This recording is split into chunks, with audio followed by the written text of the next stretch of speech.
Hello children, myself Jagdamba Singh welcomes you all in political science class. We are continuing chapter number 1 which is constitution why and how, and this is the 7th part. इससे previous video में we have discussed the procedure adopted by the constituent assembly to form the constitution, और आज के class में हम लोग देखने वाले हैं इनहेरिटेंस ऑफ नेशनलिस्ट मूवमेंट। तो आइए इसको शुरू करते हैं और समझने की कोशिश करते हैं। An assembly is diversed as the Constitution Assembly of the India could not have functioned if there was no background consensus on the main principle of the Constitution should enshrine। जो भी प्रिंसिपल कॉन्स्टिट्यूशन के द्वारा adopt किए जाने थे for constituting the constitution, वो जो principles थे उनका कॉन्सेंसस जो था, उस पर जो सहमति थी वो बहुत पहले ही बन चुकी थी, क्योंकि इतना डाइवर्स हमारा सोसाइटी था और इतना डाइवर्स जो कॉन्स्टिट्यूएंट असेंबली हुई थी, बनी थी, वो भी काफ़ी डाइवर्स थी और उसमें तमाम तरह के लोगों के जो अलग अलग सोशल ग्रुप्स थे उनका रिप्रेजेंटेशन उसमें इन्वॉल्व था। तो उसमें भी बहुत वेरिएशन था, बहुत डाइवर्सिटी थी उसमें। ऐसी स्थिति में जो प्रिंसिपल अडॉप्ट करने थे कॉन्स्टिट्यूशन के, वो उस समय फ्रेम आउट नहीं हो सकते थे, और जो भी प्रिंसिपल्स लिए गए वो कहीं ना कहीं उनके लिए कॉन्सेंसस जो है वो पहले ही बन चुका था। तो the principle was forced during the long struggle of freedom. जब फ्रीडम स्ट्रगल चल रहा था तो जो लीडर्स इसको लीड कर रहे थे उनके मन में ये विचार पहले से थी कि जब आज़ादी मिलेगी तो किस तरह का संविधान बनेगा या बनना चाहिए, ये उनके विचार पहले से थे। और ये पूरे जो स्ट्रगल के दौरान उन्होंने एक्सपीरियंस किए थे कि जिन बातों पे उनको अंग्रेज खराब लगते थे वो सारी चीज़ें उसमें इन्वॉल्व की गई थी। जैसे सपोज़ लिबर्टी नहीं थी उस समय, फ्रीडम ऑफ स्पीच नहीं था। तो ये तमाम चीज़ें जो भी प्रिंसिपल्स के रूप में अडॉप्ट की गई कॉन्स्टिट्यूशन में, उसकी कमी उनको महसूस हुई ड्यूरिंग द ब्रिटिश गवर्नमेंट। तो फ्रीडम के समय जब वो स्ट्रगल कर रहे थे तो उन लोगों ने कहा कि इन चीज़ों को हम लोग जरूर शामिल करेंगे इन आवर कॉन्स्टिट्यूशन। ये बातें पहले से कॉन्सेंस बनने लगे थे for the constitution. During drafting the constitution, the constituent assembly was giving concrete shape to form the principle it has inherited from the nationalist movement। जो ये nationalist movement से जो इंस्पिरेशंस आए हुए थे प्रिंसिपल के लिए, जो प्रिंसिपल्स उनको कॉन्स्टिट्यूशन में लेने थे, ये ड्यूरिंग फ्रीडम स्ट्रगल आए। तो जो नेशनलिस्ट मूवमेंट था उसमें से ये निकल करके सामने आए ये सारे प्रिंसिपल्स। और during drafting of the constitution, जब इसको ड्राफ्ट किया जा रहा था, कॉन्स्टिट्यूएंट असेंबली जब बन गई और उस कॉन्स्टिट्यूशन की ड्राफ्टिंग शुरू हो गई, तो बस इन प्रिंसिपल्स को एक कॉन्क्रीट शेप दिया जा रहा था। यानी ये प्रिंसिपल पहले से एग्जिस्ट करती थी in the minds of the freedom leaders. जो फ्रीडम के लीडर्स थे उनके दिमाग में कहीं ना कहीं ये प्रिंसिपल पहले से इनका कॉन्सेंसस बन चुका था उनके दिमाग में, और बस इसको during the drafting of the constitution इनको सिर्फ एक कॉन्क्रीट शेप इनको देना था कि एक मजबूत कॉन्क्रीट शेप इसको मिल जाए इन प्रिंसिपल्स को। ये काम कॉन्स्टिट्यूएंट असेंबली का रहा। तो फॉर डिकेड्स, 10 साल 20 साल लग गए इन पे कॉन्सेंसस बनने पे, इन प्रिंसिपल्स पे। तो for decades the nationalist movement has debated many questions that were relevant to the making of the constitution. जो कॉन्स्टिट्यूशन के लिए प्रिंसिपल रेलिवेंट थे उनको दशकों तक इन नेशनलिस्ट मूवमेंट के जो लीडर्स थे उन्होंने डिबेट किए थे आपस में बैठ के। मतलब जब भी वो मिलते थे तो उनका डिस्कशन का मुद्दा यही सब चीज़ें होती थी कि ऐसा होना चाहिए या इस तरह के प्रिंसिपल्स, हम लोग जब आज़ाद होगा देश तो इन प्रिंसिपल्स को लेकर के अपने कॉन्स्टिट्यूशन में हम लोग आएंगे। इस पर तमाम तरह के डिबेट्स उनके दशकों तक चले, जब तक ये मूवमेंट चला फ्रीडम का, और उनका डिबेट्स भी चलता रहा साथ साथ में। और For decades, the nationalist movement has debated many questions that were relevant for making the constitution. ये सारे प्रश्न जो थे बहुत रेलिवेंट थे, जैसे कि for example what the shape and form of government India should have. अब किस तरह का गवर्नमेंट बनना चाहिए इंडिया में, क्या वो एक मोनार्की होना चाहिए, क्या वो एक डिक्टेटरशिप होना चाहिए, या सोशलिज्म को हम लोग फॉलो करें, या फिर डेमोक्रेसी हो, अगर डेमोक्रेसी हो तो किस तरह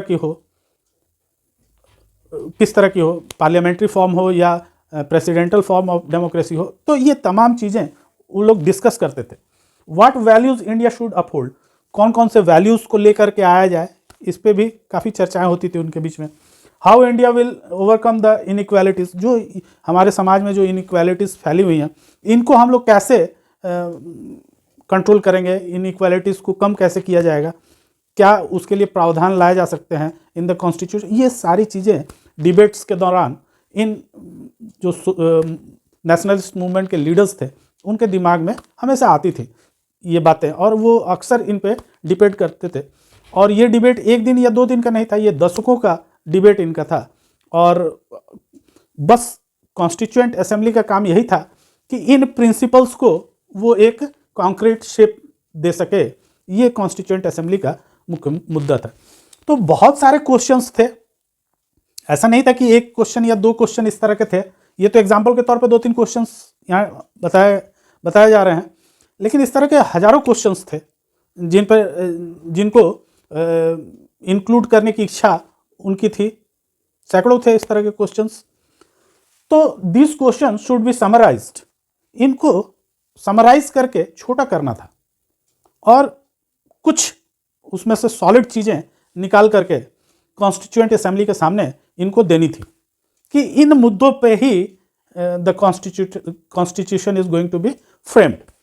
तो इनका काम यही था कि उन तमाम चीज़ों को, जिन चीज़ों को इन लोगों ने जो रेलिवेंट थी इंडिया के लिए, जिन पर इन लोगों ने दशकों डिबेट किए थे, उनको समराइज किया जाए and that will be put in front of the constituent assembly, कि इन पर ही, इन तमाम चीज़ों पर ही कॉन्स्टिट्यूशन आधारित होना चाहिए और ये मुख्य बिंदु होने चाहिए कॉन्स्टिट्यूशन के। तो आइए हम लोग देखते हैं कि क्या वो चीज़ें थी और किस तरह से उनको लेकर के आया गया, समराइज करके उसको समझने की कोशिश करते हैं। बच्चों आइए ऑब्जेक्टिव रिजोल्यूशन को देखते हैं।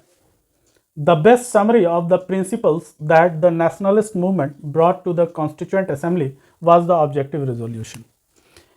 जो बेस्ट चीज़ कॉन्स्टिट्यूएंट असेंबली के सामने आने वाली थी तो वो थी ऑब्जेक्टिव रिजोल्यूशन, जो तमाम क्वेश्चंस थे जिन पर एक लंबा डेकेड लगा, कई डेकेड्स लगे नेशनलिस्ट मूवमेंट के लीडर्स को डिस्कस करते हुए, उनको एक समराइज करके एक समरी के रूप में उसको कॉन्स्टिट्यूशन के सामने पेश करना था ऑब्जेक्टिव रिजोल्यूशन के रूप में। This was the resolution that defined the AIIMS of the assembly. और यही वो रेजोल्यूशन था जो असेंबली जो थी, कॉन्स्टिट्यूएंट असेंबली, उसके एम्स को डिफाइन करती थी। क्या लक्ष्य है उसका, क्या गोल्स है उसके, किन गोल्स को अचीव करना है कॉन्स्टिट्यूएंट असेंबली को फॉर द कॉन्स्टिट्यूशन, वो चीज़ें इस रिजोल्यूशन में थी। It was moved by Jawaharlal Nehru on 13 दिसंबर 1946। और इसको हमारे पहले प्रधानमंत्री जवाहरलाल नेहरू द्वारा 13 दिसंबर 1946 को कॉन्स्टिट्यूएंट असेंबली के सामने इस समराइज्ड रेजोल्यूशन को प्रस्तुत किया गया। This resolution encapsulated the aspirations and value behind the constitution. अब कॉन्स्टिट्यूशन में जो एस्पिरेशन और वैल्यूज डाले जाने वाले थे वही थे इस ऑब्जेक्टिव रेजोल्यूशन में। जो एस्पिरेशंस लोगों के थे और जो वैल्यूज कॉन्स्टिट्यूशन में डाले जाने थे, वो तमाम चीज़ें इस ऑब्जेक्टिव रेजोल्यूशन में थी। तो जो कॉन्स्टिट्यूशन का फ्रेमवर्क तैयार किया जा रहा था, मान लीजिए कि ऐसे बीम तैयार किया जाता है, जब मकान बनाते हैं हम लोग, तो ये बीम ऐसे तैयार किया जाता है, पिलर्स जो बनाए जाते हैं, उसमें हम लोग जो कंक्रीट के रूप में डालते हैं, मिक्स करके सीमेंट, बालू और ये सब चीज़ मिक्स करके, वही था ये ऑब्जेक्टिव रेजोल्यूशन। जो कॉन्स्टिट्यूशन का फ्रेमवर्क था उसमें इसको ही डालना था, to make a concrete pillar of constitution. Constitution को एक मजबूत पिलर देने के लिए, जो वैल्यूज़ और एस्पिरेशन पे आधारित था, उसको देने के लिए ये इन सारे वैल्यूज़ और एस्पिरेशंस को उसमें डाला गया। तो it was made on fundamental commitments, जो उन्होंने फंडामेंटली कमिटमेंट किया था ड्यूरिंग द फ्रीडम फाइट लोगों से। जैसे इक्वालिटीज़ देने की बात थी कि सारे पब्लिक्स को इक्वली ट्रीट किया जाएगा, लिबर्टी उनको देगी जाएगी। लिबर्टी से हम लोग परेशान थे, लिबर्टी थी ही नहीं आज़ादी किसी प्रकार की ब्रिटिश रूल में, तो उससे हम लोग परेशान थे, तो उसको शामिल किया गया। डेमोक्रेसी हम लोग चाहते थे ताकि लोगों की आवाज़ गवर्नमेंट तक हमेशा पहुँचे, इसके लिए एक डेमोक्रेटिक फॉर्म को अपनाना जरूरी था, तो इसलिए डेमोक्रेसी को शामिल किया गया। और सॉवरेनिटी को भी, संप्रभुता को भी शामिल किया गया कि किसी भी देश पर डिपेंड नहीं होगा हमारा देश, और हमारा देश जो है संप्रभु होगा, सॉवरेन होगा। ये कुछ मुख्य क्वालिटीज़ थी, और भी बहुत सारी क्वालिटीज़ थी जो ऑब्जेक्टिव रेजोल्यूशन का पार्ट थी। यहाँ एग्जाम्पल्स में 3-4 दिए गए हैं, है ना। तो कहने का तात्पर्य ये था कि जो एक कॉन्स्टिट्यूशन का फ्रेमवर्क तैयार किया जा रहा था, उसमें ये सारे मसाले डाले जा रहे थे टू मेक इट एक कॉन्क्रीट सॉलिड रूप देने के लिए, कॉन्क्रीट रूप देने के लिए इन सारी चीज़ों को, एस्पिरेशंस जो थे पब्लिक के और जो वैल्यूज़ थी, उनको उसमें कॉन्स्टिट्यूशन में शामिल किया जा रहा था, उनमें डाला जा रहा था।